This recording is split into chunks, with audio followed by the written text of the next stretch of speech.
राजस्थान के पश्चिमी सीमांत के सुनहरे चमकते रेतीले धोरों का रेगिस्तान। रेगिस्तान की जमीन सूरवीरों की जननी रही है। यहाँ के सूरवीरों के किस्से इतिहास के पन्नों पर स्वर्ण अक्षरों में दर्ज हैं। रेगिस्तान की इस जमीन की एक शख्सियत ऐसी भी हुई जिसकी आंख से आंख मिलाकर बात करने में बड़े से बड़ा तुर्म खान भी संकोच करता था। इस शख्सियत ने 1971 में पाकिस्तान से सिंध को अलग करके वहां पर 6 महीने तक भारत की शासन व्यवस्था चलाने में भारत सरकार का सहयोग किया। इस शख्सियत का नाम था बलवंत सिंह बाखासर, जिसे रेगिस्तान के रॉबिन हुड के नाम से जाना जाता है। बलवंत सिंह बाखासर का जन्म ठाकुर राण सिंह बाखासर के घर हुआ। इनके परिवार के पास जोधपुर स्टेट के 52 गांवों की जागीरी थी, लेकिन 1958 में जागीरी व्यवस्था खत्म हुई और ग्राम साम्राज्य की शुरुआत हुई। इस व्यवस्था ने बलवंत सिंह को काफ़ी दुखी कर दिया। वो अपनी जनता से बेपनाह मोहब्बत करते थे। उन्हें अपनी जनता पर कानून का डंडा नागवार गुजरा। उन्होंने व्यवस्था के खिलाफ बगावत कर दी और बागी बन गए। बागी बनने के बाद उन्होंने उन लोगों से टक्कर ली जो उनकी जनता पर अत्याचार करते थे। डकैत बलवंत सिंह ने अपने जीवन में कभी किसी गरीब को नहीं लूटा।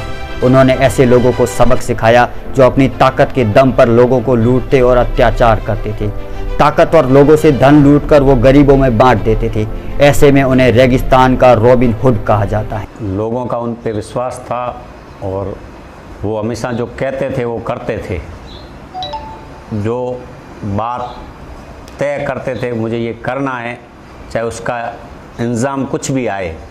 जो आदमी पहले रिजल्ट की चिंता करता है वो आगे कुछ नहीं कर पाता है।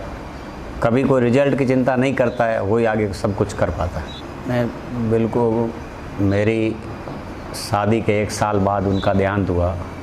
1992 में 91 में मेरी शादी हुई। तो उस समय में उनकी बुजुर्ग अवस्था थी।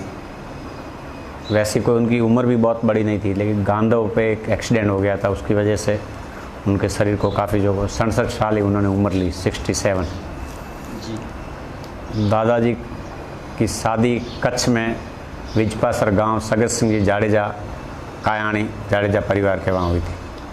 वो पढ़े लिखे, वो कहते थे कि पढ़ाई तो एक किताबी ज्ञान होता है। पढ़ना मतलब एक किताब का ज्ञान होता है। उनका ज्ञान है वो अटूट ज्ञान था, जिस ज्ञान की आप कुछ व्याख्या नहीं कर सकते हैं। जागीरी थी 52 गांव की। हमारे बाखासर में नाडोला चौहान परिवार बलवंत सिंह जी से 11 पीढ़ी पहले जगत सिंह जी बाखासर पे आए, भुयातड़ा से। हाँ, और भुयातड़ा पे जगत सिंह जी से 14 पीढ़ी पहले राधू सिंह जी वाव से भुयातड़ा आए, और भुयातड़ा से राधू सिंह जी के बाद में जगत सिंह जी मेरे से 11 पीढ़ी पहले बाखासर आए। और ये नाडोला चौहान परिवार की 52 गांव की जागीरी थी। हमारे बाखासर में 2 ही परिवार हैं और 2 परिवारों की 52 गांव की जागीरी थी। और बलवंत सिंह जी ने समय और परिस्थितियों में उनको ऐसा जस लिखा होगा कि उन्होंने बाखासर का नाम पूरे भारत में नहीं विश्व तक पहुंचाया।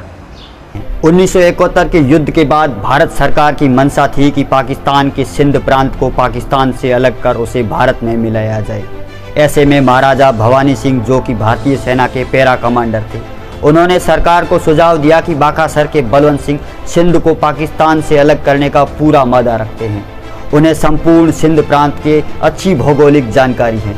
जिसके बाद सरकार के निर्देश पर चौहटन के तत्कालीन पुलिस डिप्टी भंवर सिंह डांगावास ने बलवंत सिंह से बात की और उन्हें पाकिस्तान से सिंध को अलग करने के लिए मना लिया। बलवंत सिंह का साथ मिलते ही भारतीय सेना महाराजा भवानी सिंह की अगुवाई में सरूपे के तला गांव से पाकिस्तान के अंदर घुस गई और पाकिस्तानी सेना को चारों खाने चित्त करते हुए 180 किलोमीटर अंदर तक भारत के झंडे गाड़ दिए। पाकिस्तान के छाछरो गांव को भी भारतीय सेना ने अपने कब्जे में ले लिया। युद्ध खत्म होने के 6 माह बाद तक भारत का सिंध प्रांत में शासन रहा। बाद में हुई उच्च स्तरीय संधि के बाद में ये इलाका वापस पाकिस्तान को दे दिया।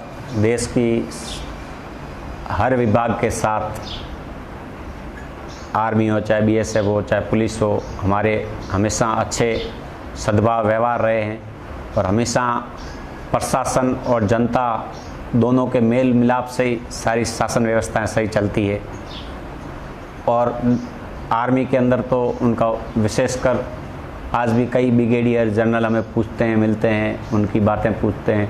उनका जब देहांत हुआ उससे पहले उनकी तबीयत खराब हुई तो हमें भी पता नहीं था। वो इसी कमरे के अंदर उस चारपाई पे थे और आर्मी के डॉक्टर ऑटोमेटिक 10 पैरों के यहाँ आए, उनको संभालने के लिए आए। और जब हम वैंकुटी लेके दाह संस्कार के लिए वहाँ पहुँचे, जब इंडियन आर्मी 10 पैरों के अधिकारियों ने उनको गार्ड ऑफ ऑनर वहाँ के दिया, अब वो तो चीज़ें डिफरेंस ही जानती है क्या है, हमें उस चीज़ का इतना अनुभव नहीं है, हम तो उस समय बच्चे छोटे थे।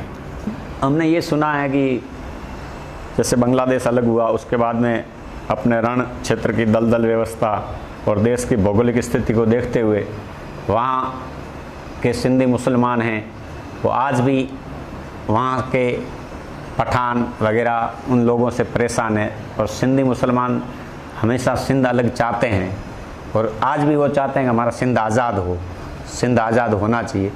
उसके तहत कोई योजना बनी होगी, उसमें जयपुर महाराजा भवानी सिंह जी के साथ उन्होंने सहयोग करके, उनको वहाँ की भौगोलिक स्थिति का पूरा ध्यान था तो उन्होंने सहयोग करते हुए सिंध को अलग करवाने के लिए 1971 में अपनी भारत की पूरी सेना 4 दिन के अंदर छाछरौ फतेह कर चुकी थी और अपने डिफेंस वहाँ पहुँच चुकी थी। अपनी 6 महीना वहाँ शासन व्यवस्था रही। फिर देश की कई पॉलिसी होती है, उसके अंतर्गत कैसे वापस सिंध दिया गया वो तो सरकार को ध्यान में होता है।